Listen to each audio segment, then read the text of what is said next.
Tony, you're involved in advising people now in relation to franchises. What are the do's and the don'ts? Volunteer and work in the industry for a while if you haven't already worked in it. One of the key things as well is talk to as many existing franchisees as possible. They tend to be very open, even if it's a new franchise to Ireland. I mean, talk to the franchisees in the UK, talk to franchisees in the US. People, it's just amazing. Like Nicky will tell you what the score was with whoever he's dealt with, so people will tell. It's incredible. In one franchise, I started contacting people in the US, and they didn't know me, didn't know who I was, and within 5 minutes they were telling me how much profit they were making in the franchise. People are incredibly open and honest. So it's trying to do your research. Just don't get too excited about it, and don't get bullied into signing contracts as well. That would be important, because you'd be kind of hoping to get started. You got the money from the bank and you might sign without looking. Yeah, and again, it's the reputable franchises. If you're the right person, they'll give you time. They'll let you do your due diligence. The ones that aren't sort of as reputable will push you. Will sort of, we've got 3 people looking for this territory. You need to sign quickly. If somebody starts talking that, move to a different franchise. There's so much choice. The franchisee has far more choice than the franchisor. The franchisors, it's hard to find franchisees for them. For a franchisee, somebody looking to invest, you have the choice. You have it's in, particularly at the moment. So take your time, Rosalind. Right? You're getting into almost like a marriage, a relationship, which has all aspects to it. Be careful and don't be rushed. Yeah. And the other thing I just like to say as well, I mean, I, as I said, teach franchising and I also teach entrepreneurship. And most entrepreneurs will tell you that they have had a number of failings. And, it's typical for getting into any business or any industry that there are going to be some failures. So you have to be a special kind of person, do you think, to take on this kind of arrangement? I think anyone who's very entrepreneurial who would come and say that they were interested in becoming a franchisee, I would be very, very wary, because I think they don't realise how accountable they are and how they are their own boss, but they really are answerable to a system.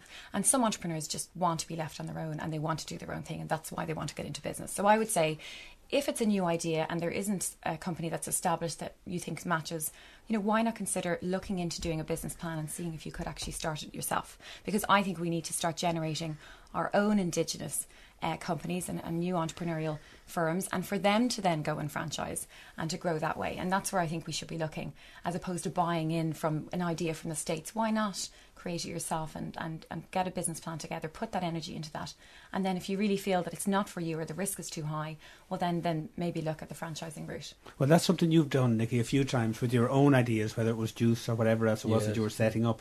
So you decided that, look, this can work if I have a successful model here. Other people will say they could sell it. It's more difficult than it seems, I'm assuming, to do that. I mean, you've had successes and you've had failures. Well, I'm still going, and I still intend to develop my own franchise. And I would like to export my own food franchise, but it takes a lot of finance, and we have to make that somewhere. And in terms of over the years, you're in and out, I mean, with all of the franchises that you've been involved with and some of your own, how much money would you think you would have lost in some of the ones which went wrong? I've been lucky in that I always made sure that I had control over the lease or the property, either freehold or leasehold. And I've been very lucky in that, and this is something that prospective franchisees should always make sure that they control the lease that they're conducting their franchise in, and the franchisor does not control it, because that could be an incidental earner on the side as well. When the business is finished, as it happened, I was able to make money out of the leasehold where the franchise failed. What about you, Tony? What would you say to people, given you're a man with great experience and now lots of advice? So you're sitting there and somebody comes to you next year and say, listen, I'm going to get into business. I want to go franchising. I can get the money. What should I do? What kind of areas would you be telling them to get into? Or would you say there's no area, it depends on yourself? And there's certainly areas that are doing better. I mean, the fast food is certainly a sector. And one area that we're particularly looking at the moment is fast, healthy food. So there's a noodle bar that we're working with at the moment. There's still some good opportunities although there's quite a lot of coffee shops out there still are some good opportunities with some of the better coffee shop franchises.